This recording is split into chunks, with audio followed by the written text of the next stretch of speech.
Our musicians are here tonight. Let's see, who do we have? We have Jamie Russo, John Reddick, Miriam Shakely on the guitar, also Matt and Ashley Nocera. And yes, I believe that's Phil Collins Jr.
As you well know, the Catholic Alive program is wonderful unto itself, but it's actually part of our RCIA program. Our three parishes join together, and our RCIA candidates.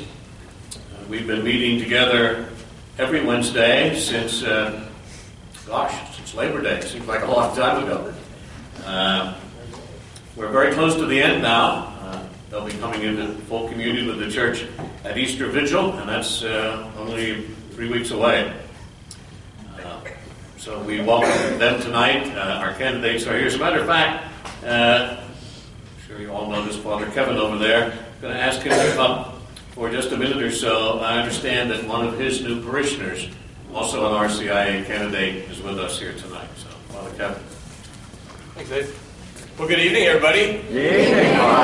Great to see you. Great to see everybody back up here in Butler, and this beautiful evening in our final Catholic Alive of this year. So yes, two folks came on up. We have two folks in the RCIA program at St. Al's right now, and one of them was able to come up with his wife. So Don Tesnowski, Don, stand up, and Luann, his wife, stand up. Let's show up.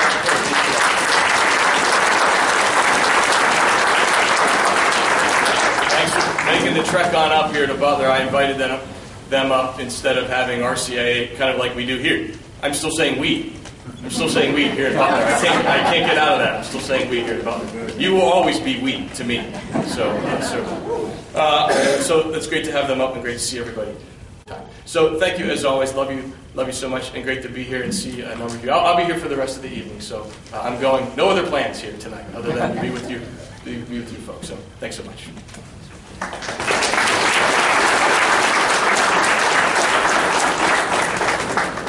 Thank you very much, Father. Another regular feature of our Catholic Alive program is we have a witness speaker, and with us tonight is Susan Smith. Susan is a parishioner at St. Michael the Archangel Parish. So Susan, if you can come up, I didn't get to say hello to Susan earlier. There she is. I was looking on St. Joseph's side, and you were on the Blessed Mother's side. Susan Smith from St. Michael the Archangel Parish. Good evening. I can't believe I'm up here. Can't believe I'm doing this.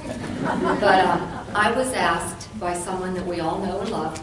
My husband and I were at the RC Men's Club out in Herman at a Theology on Tap one evening. And the speaker that night was Father Kevin. And I don't remember if it was before he spoke or if it was after, but he walked up to me and asked me if I would do this. And many thoughts were running through my mind as he's standing there waiting for an answer. And I have to say the first one was, I can't do that. And then other thoughts were, well, he wouldn't be asking if it weren't important. And he wouldn't be asking if he didn't think you could do it. And I finally, he said, well, you can think about it. But I knew if I walked away and thought about it, that I wouldn't be here. So if I were going to do this, I was going to have to say, okay, I'll do it. And my husband was looking at me like, are you crazy? Notice he's not even here this evening. So I'm up here by myself to talk about my conversion to Catholicism. I have to say, I didn't become Catholic overnight. I didn't wake up one morning and say, I want to be Catholic. And I didn't become the Catholic parishioner that I am today. It didn't happen overnight. It definitely happened in stages. And I know beyond the shadow of a doubt that the Holy Spirit has been at work in my life, throughout my life. And I'm going to share some of the happenings, the reason that I know that.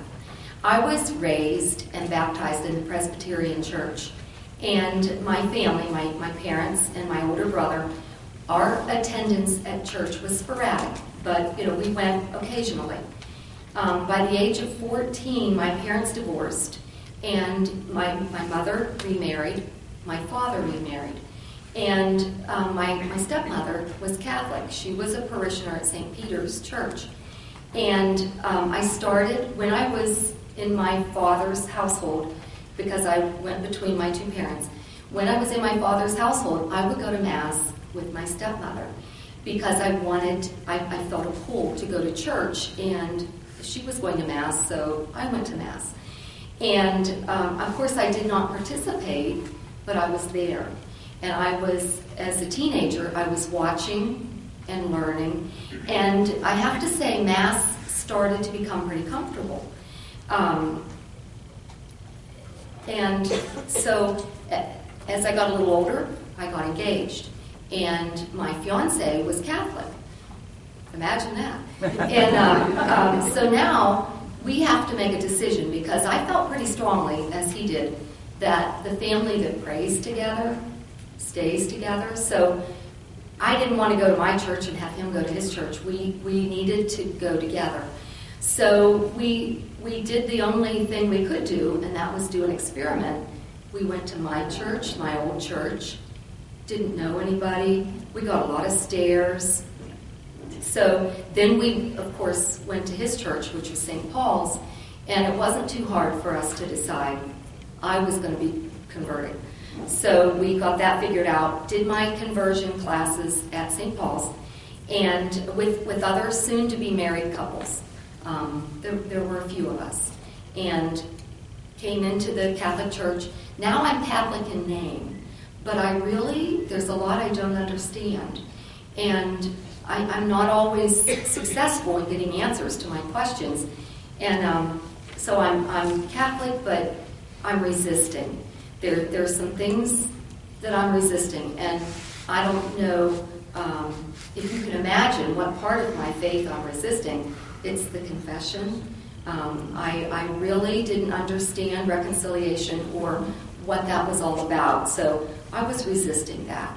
And now I'm working full-time. I'm working as a teacher, and I happen to work for the intermediate unit, IU4, out of Grove City. And here's the Holy Spirit in my life again. This agency provides special education services to local school districts. So we're like public school teachers. And of all the programs for me to be assigned in, this big agency. I'm assigned in a tiny little program called the non-public program. So now I'm going to private schools, some of them Catholic schools.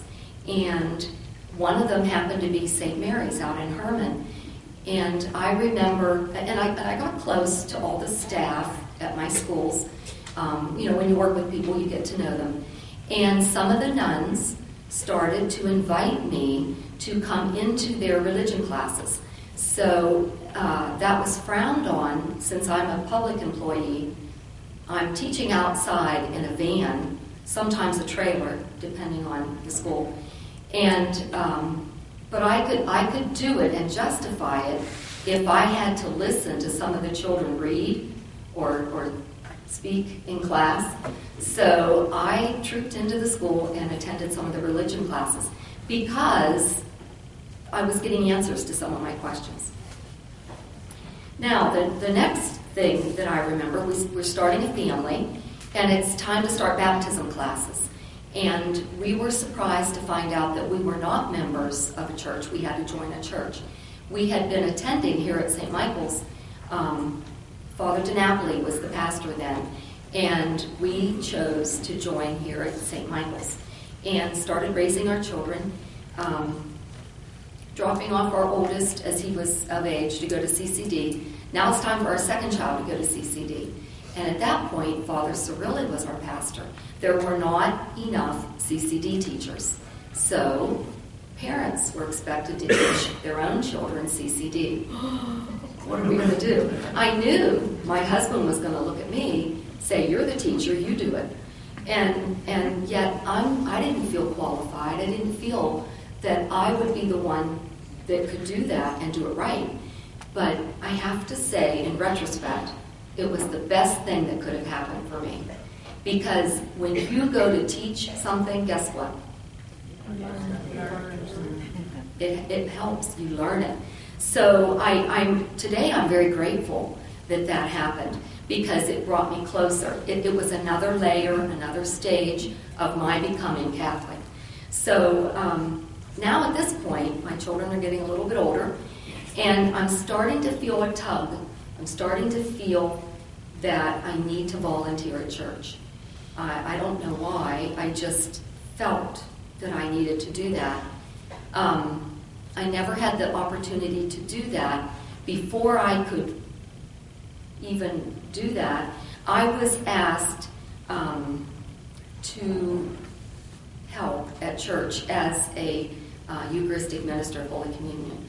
So, and of course, I didn't think I could do that, but my fears were all put aside, and I learned that it was something that I could do, and it definitely brought me closer to my religion.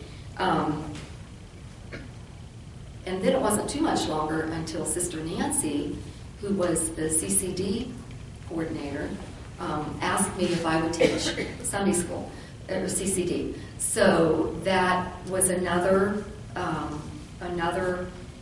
case of getting closer, because once again, the more you teach it, the more you learn it. So I'm starting to understand, I'm starting to feel a lot closer to my faith, but I'm thinking that some Bible study would be a good thing, that would be very helpful.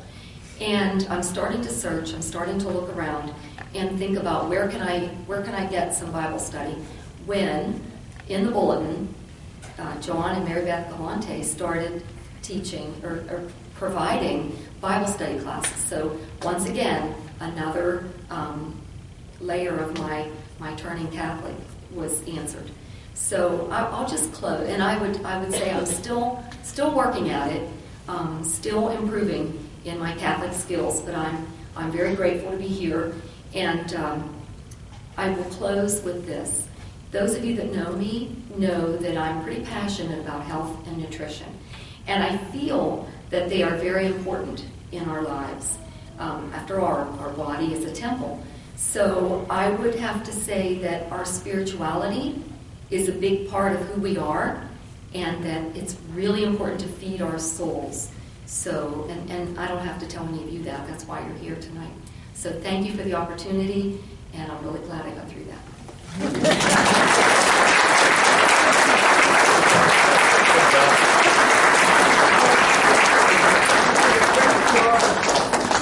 Thank you, Susan. Very nice. Thank you. Very nice. Our speaker tonight, I never met Ann Rodgers until just before the program started tonight, but I had read her column in the Post-Gazette for many, many years. In fact, I was disappointed to find out a couple of years ago that she was going to be leaving, and then I was very happy to learn that Bishop Zubik had snatched her up and that she was going to be working for the Diocese of Pittsburgh. I'll let her tell you a little bit about what she does for the diocese. I'm anxious to hear what she has to say about what for me is a fascinating, fascinating topic: how the church and religion are portrayed in the media. Our featured speaker tonight, Ann Rodgers.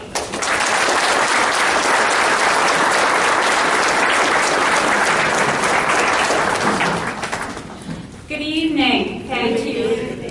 Thank you very much for inviting me. It's wonderful to see such a terrific crowd here. I thought I would tell you just a little bit about myself for those of you who don't know me, because I know we're a little bit outside of core Post-Gazette circulation territory. But I have worked for the diocese for about 15 months. Prior to that, for 33 years, I was a newspaper reporter specializing in the coverage of religion. And I did not actually set out to do that. I had decided when I was 14 years old that I wanted to be a reporter because I just loved to write, and it was the only way I could figure out to get a regular paycheck for writing. And unfortunately, my senior year of high school was the year that the book All the President's Men came out, about the Watergate scandal, and every high school senior in America decided to become a reporter so that they too could someday depose a sitting American president. And I really had no interest in that. I just wanted to write, thank you, and I was accepted to journalism school at Northwestern University, but I quickly realized there was going to be such a glut of reporters on the market that unless I figured out something that desperately needed to be covered, that nobody else really wanted to cover, that I was not going to be able to get a job. And some of the obvious choices like business or economics were not really options because, like the majority of journalism majors, I cannot do math. And so my junior year of college, Jimmy Carter was running for president, and otherwise competent reporters everywhere were trying and failing to define the term born again. And I thought, there's a need. I could do that. That could be kind of interesting. So actually, I went to seminary. I picked up a Master of Theological Studies, which won't, get you ordained. It won't even get you into a doctoral program, but it's a degree that's designed for people who work in otherwise secular fields who for some reason need some theological background to go with it. And I did that not so that I would know all the answers, because that's impossible, but basically so I would learn to ask good questions, because that is what being a journalist is about. It's getting other people to tell you their story and to ask them the right questions so you can understand what it is that they believe and then explain it to other people for whom it may be an entirely alien universe. So I did that for 33 years, 25 of them in Pittsburgh, originally at the Pittsburgh Press and then at the Post-Gazette. So, and then actually nobody was more surprised than I was when Bishop Zubik came to me one day in the Allegheny County Jail, of all places. would you think about coming to work for me? So the rest is history, and here I am, and I'm the general manager of the Pittsburgh Catholic. I have a somewhat similar position with a small, just barely known ecumenical television station that the diocese operates on behalf of Christian Associates, the major ecumenical Christian organization for southwestern Pennsylvania. And I help all sorts of people in the diocese write all sorts of things or figure out how to deal with the media if there's an issue going on. It's one of those jobs where things just kind of fly at you and you're grabbing at this thing and that thing and the other thing and trying to get it all done and hoping you don't miss anything major. So every day is an adventure. Anyway, back in the 1990s, one of the world's most important and respected scholars of Islam came to Pittsburgh to speak at Pittsburgh Theological Seminary. And I was there, and he went on at length about how the American news media does not understand Islam, promotes the worst stereotypes and fringe groups as typical of that faith, and generally seems to ridicule and denigrate faithful Muslims.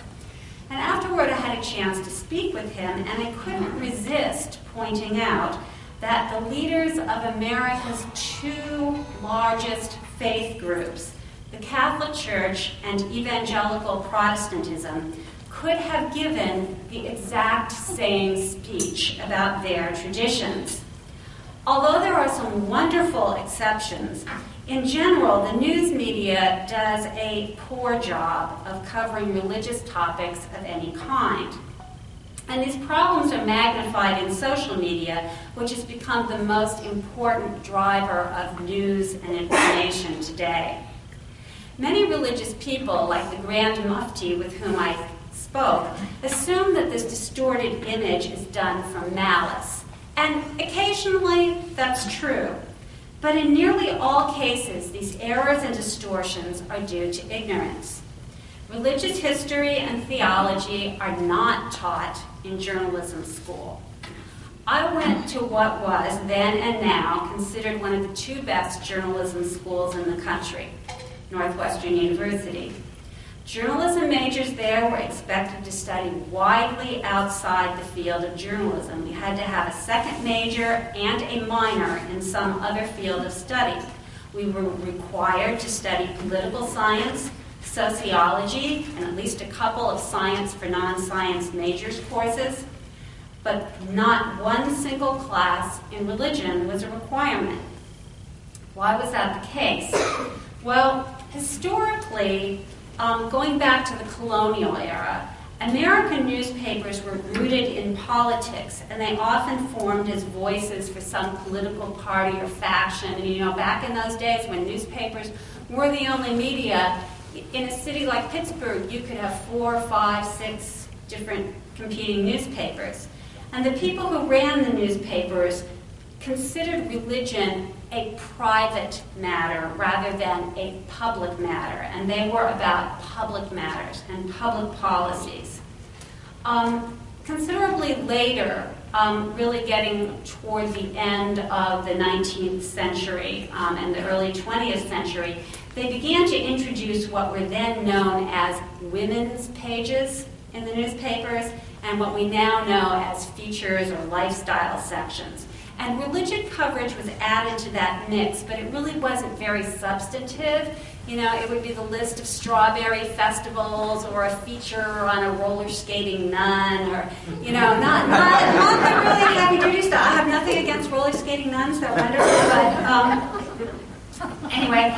So over time, some major papers and the wire services, AP and UPI at that time, added some religion reporters who had some background, had genuine expertise in the field, but they mainly wrote weekly columns for the women's sections or the religion sections. They weren't producing page one stories about how people applied their faith to daily life or to public policy.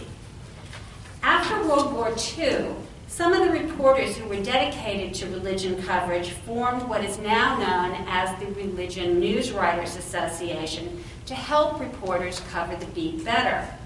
And I served on the board of the RNA for many years, and I was president of the organization when I left journalism in 2013 to work for the diocese. The RNA offers reporters lists of very wide-ranging sources on religious topics that are in the news, a style book to help reporters get basic things right, like the explanation of a certain holiday or how to use this word or that word correctly in religion coverage. We have an annual conference with many different workshops that train reporters in all aspects of religion coverage. And today, of course, reporters means not just those who work for newspapers or television or radio, but we have a lot of people who work online, either for online-only news organizations or bloggers who are kind of doing their own thing. And over the decades, RNA members pushed to get religion coverage onto the front pages and into the electronic media, where it still has even less presence than in the newspapers. And to have stories that examined how people's faith affects both their daily life and their efforts to impact the wider society. I was first hired as a reporter because the religious right had appeared on the political radar, and some editors understood that their political reporters simply did not know how to cover this phenomenon. And so there were a lot of religion writers that were added in the 80s at that time. The unfortunate thing is that many of these same editors really didn't understand religion as anything other than a political story, so that when you got into election cycles where the religious right did not appear to be as important as it might have at other times, a lot of people would lose their jobs as religion reporters, and I was always very, very blessed to survive. However, the majority of religion reporting is still not done by people who are members of or have received training from the RNA or who have otherwise really significant background that prepares them to cover religion. Sometimes they have some religious background of their own, but they don't realize that other religious groups don't function in quite the same way. A Baptist who comes from a tradition in which every single significant decision, from the hiring and firing of a pastor to, whether to allow same-sex weddings, is made by a vote of the congregation, those people will often be completely perplexed by the operations of the Catholic Church and vice versa, because people tend to assume that every tradition sort of functions governmentally the way that theirs does. And people are often completely unfamiliar with teachings outside their own tradition. Bishop Anthony Bosco of blessed memory, one of my favorite people when I was a reporter. He was the longtime bishop of the Diocese of Greensburg, and he was an auxiliary bishop in Pittsburgh before that. He told me a story one time about a television reporter who had come to interview him, and he saw that he had pictures of his godchildren on his desk and said, "Oh, Bishop, how beautiful. Are those your grandchildren?"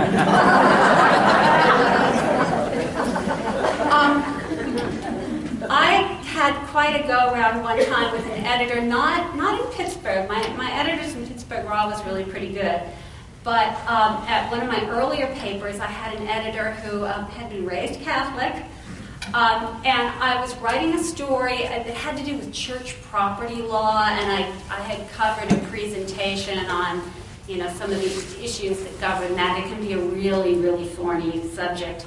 And so I needed to explain someplace that even though the speaker was talking about church property, that it really pertained to all houses of worship, no matter what tradition you came out of. So I had a line in there that referred to synagogues and other non-Christian religious institutions. And this editor was horrified, and he wanted to take it out because he thought it would be really insulting to Jews to be called non-Christian. So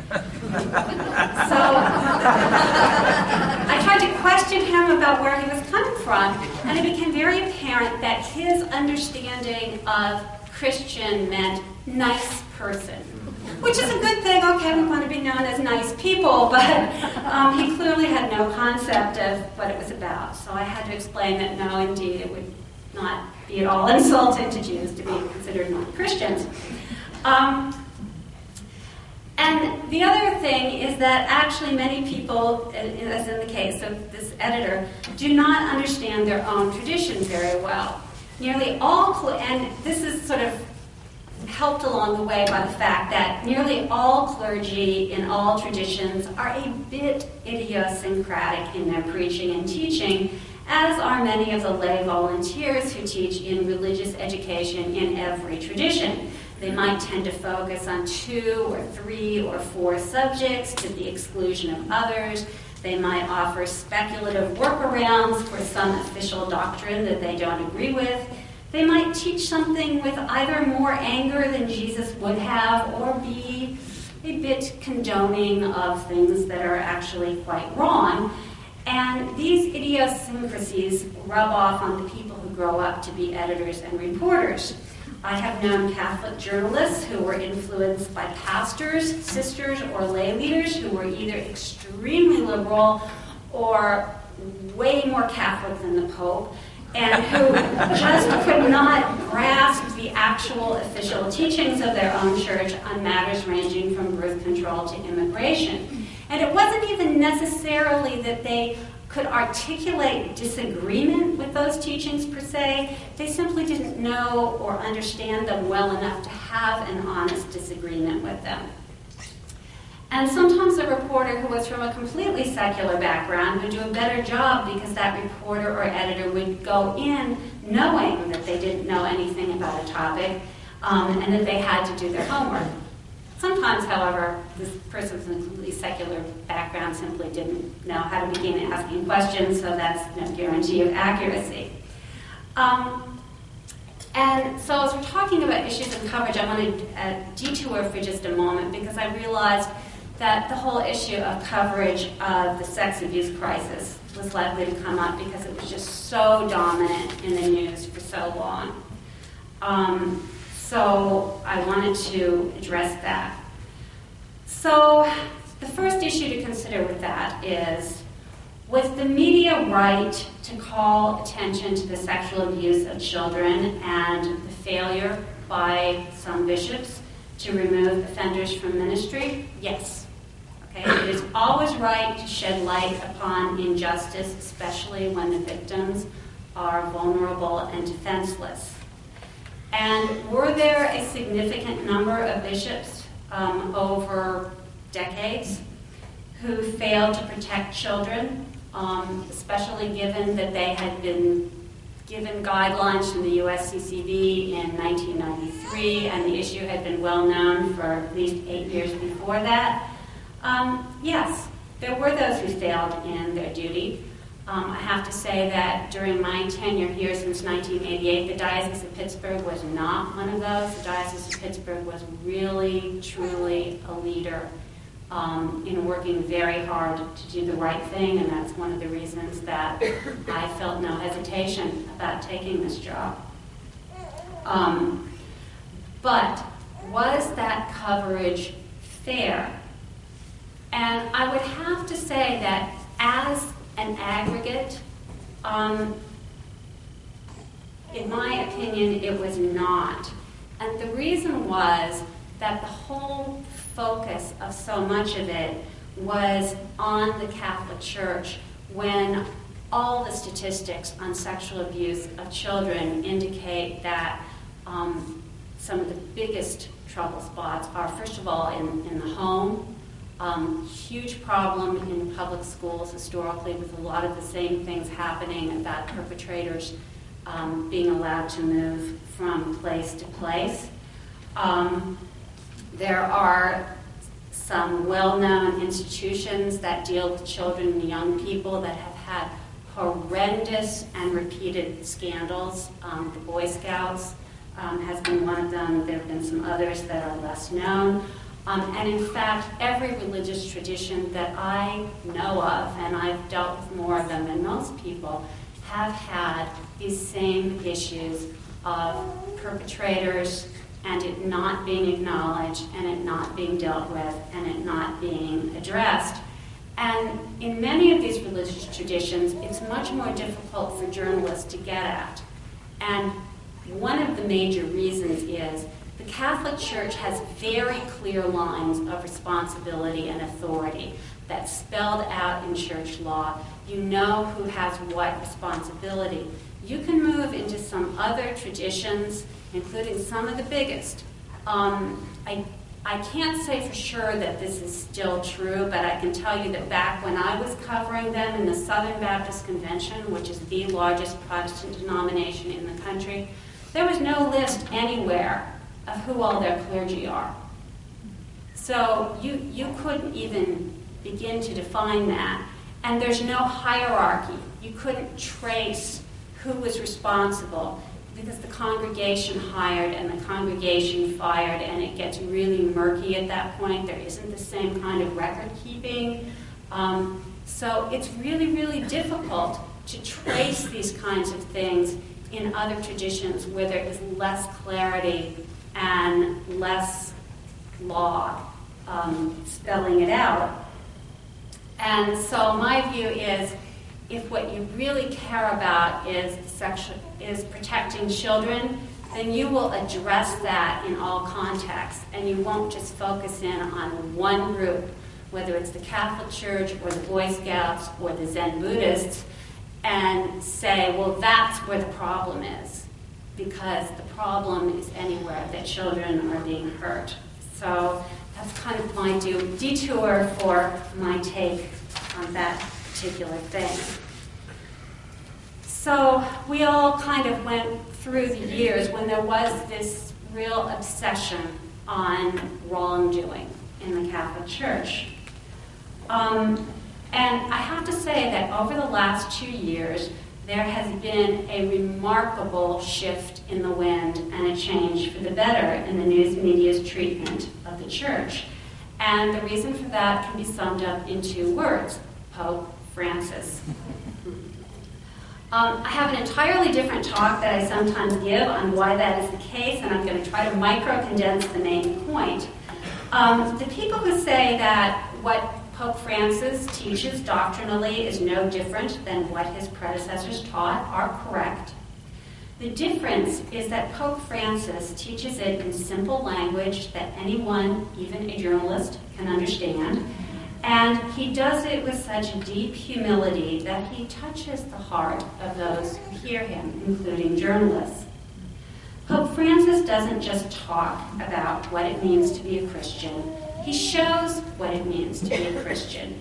And this has a profound effect on journalists. One example would be his first official trip as Pope. It wasn't that really big splashy one you read about to Rio that, showed him this kind of a rock star going down the street. It wasn't to New York or Paris or some grand place. His first official trip outside the Vatican as Pope was to the Italian island of Lampedusa, which most people, certainly most Americans, had never heard of before, where the bodies of shipwrecked migrants who are fleeing deplorable conditions in Africa frequently wash ashore.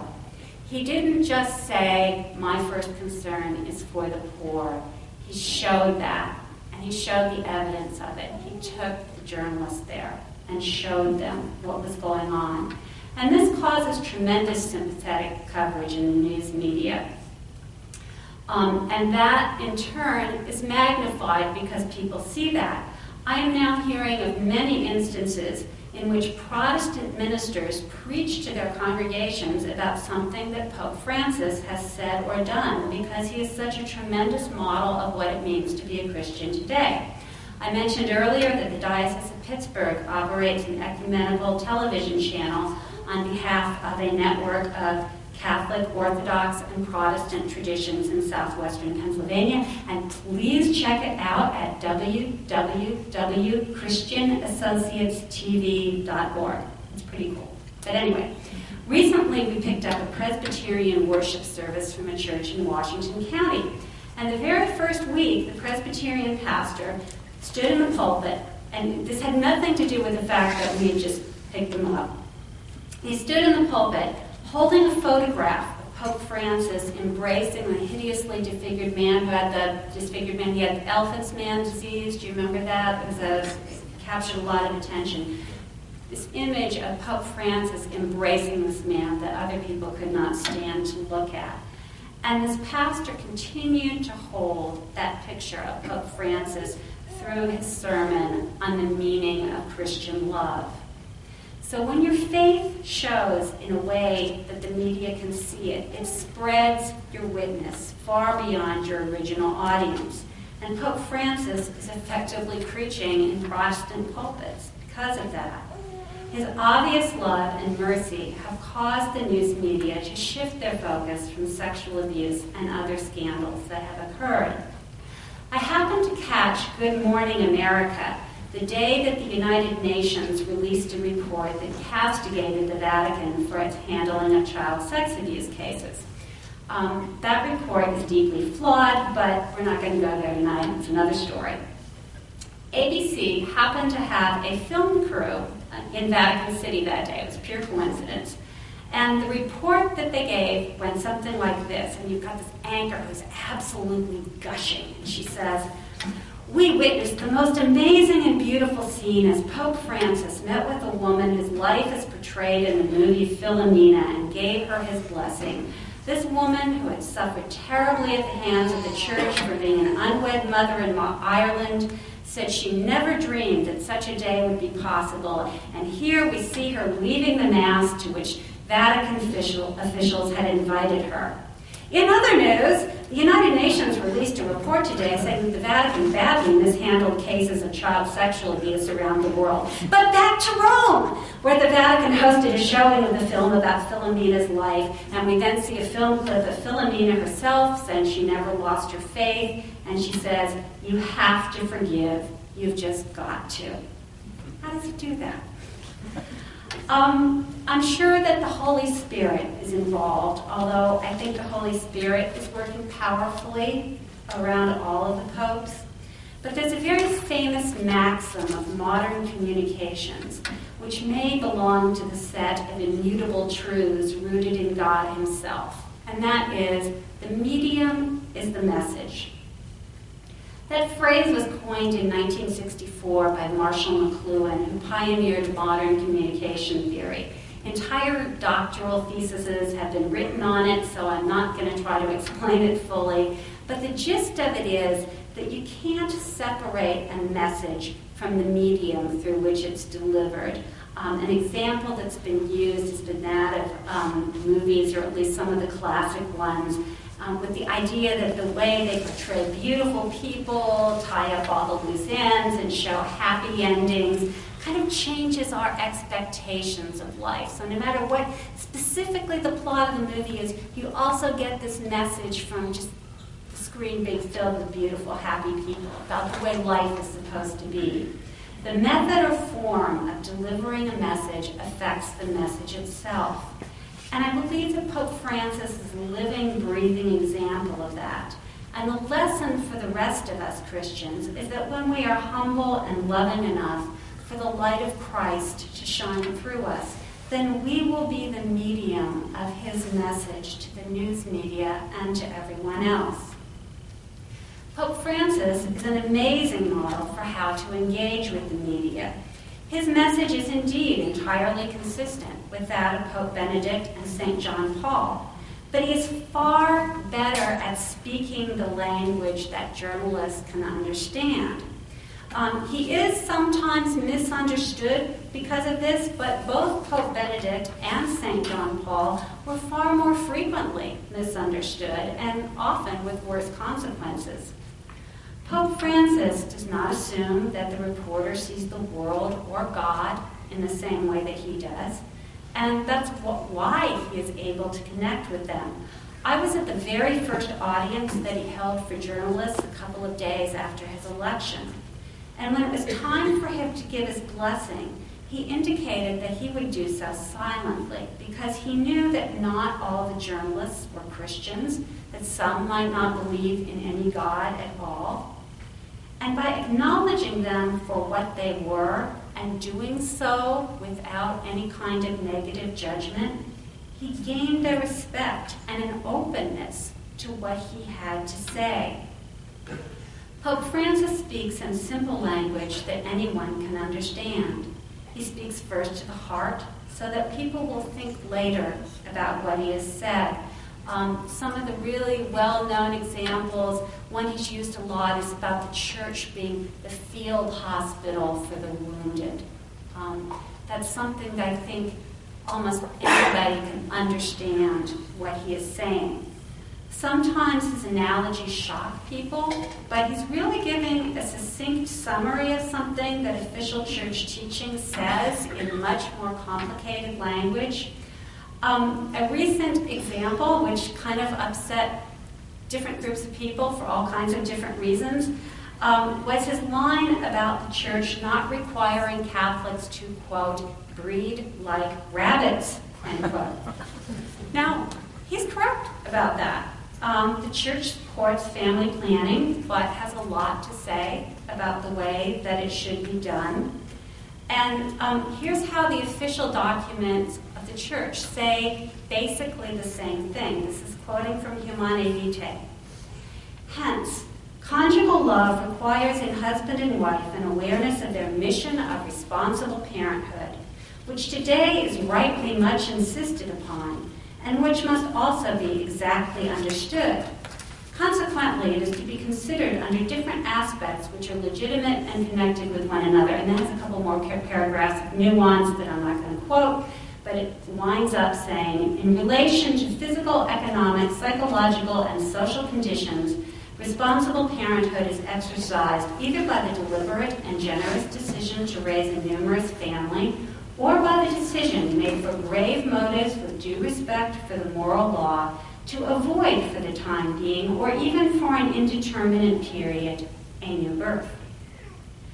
Not many reporters can understand that, and those that can would still have a hard time finding anything they could quote in it.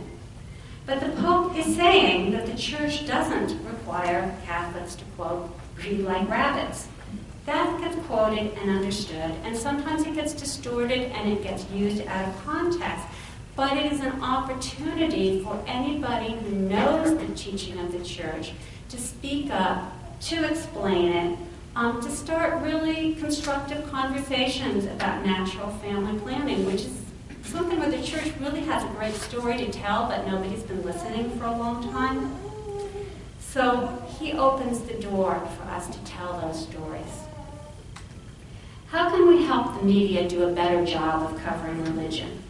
First, suggest good story ideas to them. Is your parish involved in a ministry that other people might benefit from knowing about? See if your local newspaper or radio station is interested in covering it. They might not be, often for a very logical reason, but it never hurts to ask. I'm going to say a little more about social media later, but one of the blessings of life today is that if the mainstream media isn't interested in your story, you can spread it yourself via Facebook, Twitter, what have you. Sometimes, if you work up enough interest on social media, you can draw the mainstream media in later. Whenever you speak with a reporter about the Catholic faith, remember that you are representing Christ to that reporter and to everyone who will see or hear the story. When I was a reporter, I would sometimes get these really nasty emails from self-identified Christians. And sometimes I really had made a mistake, but other times the person who was complaining was just way off base. But either way, their attitude toward me was so judgmental and so hate-filled and so full of assumptions that I was just out to mock their religion and their faith, that I used to be grateful that I was the one who got that call or that email, because if it had gone to an actual non-Christian, it would have been such a terrible witness. So don't be like that. Reporters are your neighbors. Love them. And a related point is to keep away from social media that is bent on stirring your anger. There are a lot of social media sites, both on the right and on the left, that benefit from making you really angry at something or someone that they disagree with. And those sites may point to genuine atrocities, but what is the response that Jesus calls us to? I think he calls us to pray, to love, to work to build his kingdom. Anger is often counterproductive to all of that, and it leads to the sort of destructive witness that I experienced. If the site drives you to anger more than it drives you to prayer or to working for a solution, maybe it's time to look for a better source of information. Do not assume that because a reporter is covering a bad news story, that he or she has a bad attitude toward the church. Both journalism and the Christian faith are about telling the truth, and given human nature, sometimes the truth is ugly. The Bible is a wonderful example of this. It opens with the two people to whom God has just handed the world, rebelling and turning their backs on him. Then in the Gospels, we read of Peter denying Jesus, and in the very last book of the Bible, of churches so lukewarm in their faith that Jesus says he wants to vomit them out of his body. God believes that his people can handle bad news about their behavior, and that facing the bad news will lead to repentance and to good news.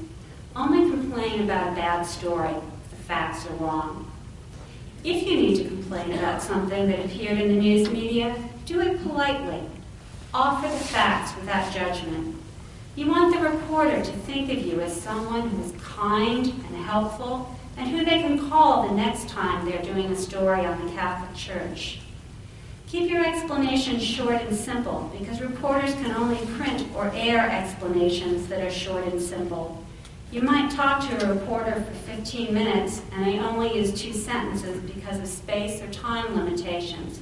So give them the best 1 or 2 sentences that you have. Whenever I used to write on the Eastern Orthodox Church, I would always include this sort of thumbnail, 2,000 years of history in 1 sentence thing to try to explain who they were. And I would say something to the effect that, the original Christian church had divided into 2 wings in 1054, and that the eastern wing was the Eastern Orthodox Church. And nearly every time someone would contact me complaining that it was much more complicated than that, and it was much more complicated, and it is much more complicated, and that I should have included all this other material from earlier centuries, and then this thing that happened later, and what about that? But that's impossible. A newspaper story cannot be a book. It cannot be a doctoral thesis. If you want details and nuance, read a book. The news media exists to give you the gist of what's going on, and hopefully it is a basically accurate gist. And hopefully that will entice you to dig deeper on your own. But by their very nature, a newspaper story, a television report, simply doesn't have the time or the space to give you the complete picture. If someone asks you a question that seems designed to lead you into saying something negative, answer in a way that expresses the love of Jesus. If someone asks you about a difficult issue in your parish, you can respond with something like, "Of course, whatever it is difficult. But our first priority is to follow Jesus, and we are turning to him in prayer to help us through this." Or, "I'm not happy about this decision personally, but I love my church, and I will do my best to work with everyone so that we can live in the kind of Christian unity that Jesus calls us to." Now, today's social media drives the more established media, and you'll notice this if you're watching the nightly news and they're showing funny cat videos at the end. Okay, they're going, we know what the people are watching, and, we don't want to get lost. So these days, if people are upset about something that the church is doing, they typically organize online. And while there are exceptions to this, I've often noticed that the people who do this organizing do not necessarily represent the mainstream in the parish or diocese in question. In some cases, they're not practicing Catholics. A while back, there was a Facebook campaign to save a particular church building that had actually been condemned by the town it was located in. And his parishioners had really very amicably made the decision that they were going to close, and they were going to merge with neighboring parishes, and had developed this plan in a way that was, it was the kind of Christian behavior that you would really want to see by a community under those circumstances.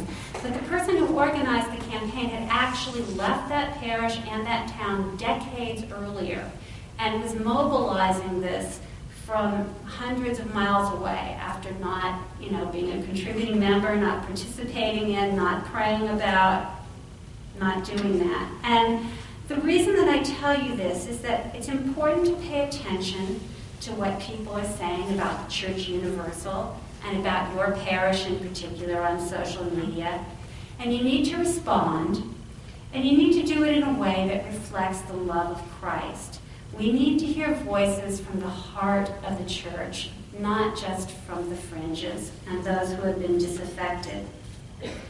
A popular practice now, especially among younger Catholics, is to do what's called tithing social media.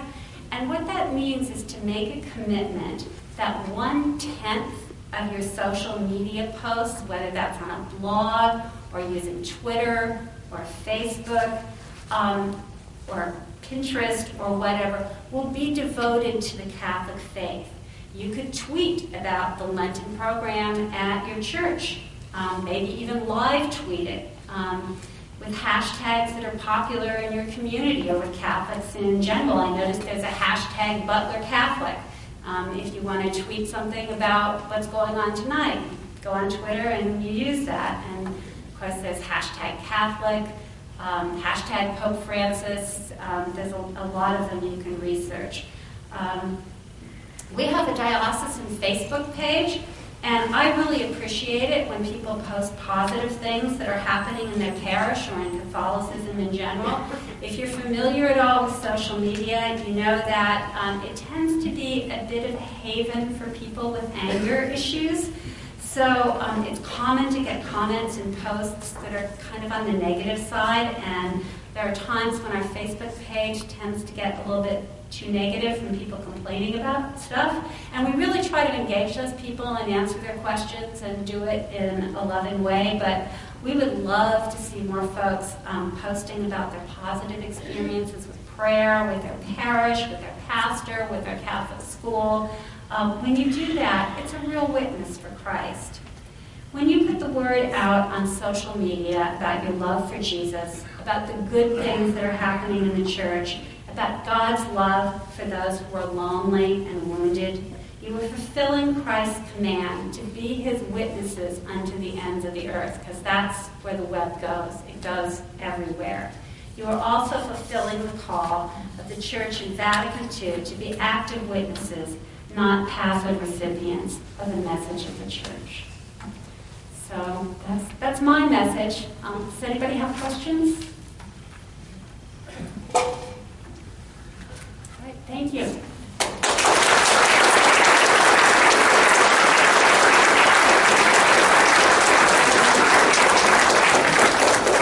Thank you very much, Ann. Well, while our musicians are getting ready, making the trek back up, we always close with a song, as you know. And I will remind you that we have refreshments afterwards, so please don't rush home. Stop and have a bite to eat. For those of you who are practicing, trying to cut back on the snacks for Lent, Bishop Zubik has issued a dispensation for this room tonight. So you can stuff yourselves all you want before you go home.